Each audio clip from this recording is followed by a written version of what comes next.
Now, the saying goes, laughter is the best medicine. According to an article on WebMD, some researchers have found that laughing does pose potential health benefits, such as pain reduction, low blood sugar levels, and even burning calories. But don't ditch your diets just yet.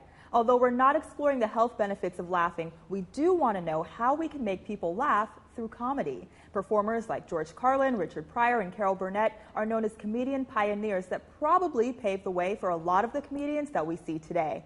So is being a comedian an art form? Is something funny because it's true and comedians aren't afraid to say it? Drama professor Kathleen from HCC Central and fine arts professor and stand-up comic Jennifer Jermany, also from Central, will help us answer those questions. Ladies, thank you for being here. Thank you for having us. Thank you for having us. Now, I know you're ready to bust out with laughter because that's all we were doing before we got on the show. But let's start off with the basics. Let's define comedy. Kathleen? Comedy is so complicated, but it is anything that makes us laugh. And sometimes it's at the expense of others, and sometimes it's at the expense of the comedian themselves.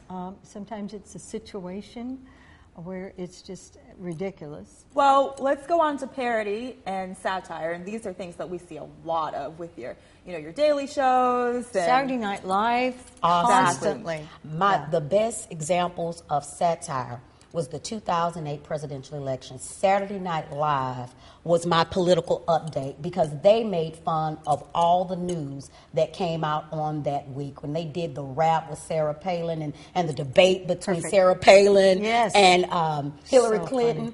The characters were so well-rounded and so diverse, you couldn't help but to laugh. And it made you actually want to watch the news to find out, okay, what's the real skinny on what's going on? So, Well, see, that's how I've always felt. When I watch shows like that, I almost feel like I have to follow the news or else I won't get it. Yes, because it's taking the event and doing it in a very funny way, but it has realism with it. Otherwise, like you said, it wouldn't work. Exactly, and there's some styles of comedy like the Seinfeld type of comedy. You have to be abreast of what's going on because really, I watch the news and there are some funny things that actually happen in the news, whether it's local, national, or abroad. There are some funny things that are funny, but you have to be abreast to catch it or to go.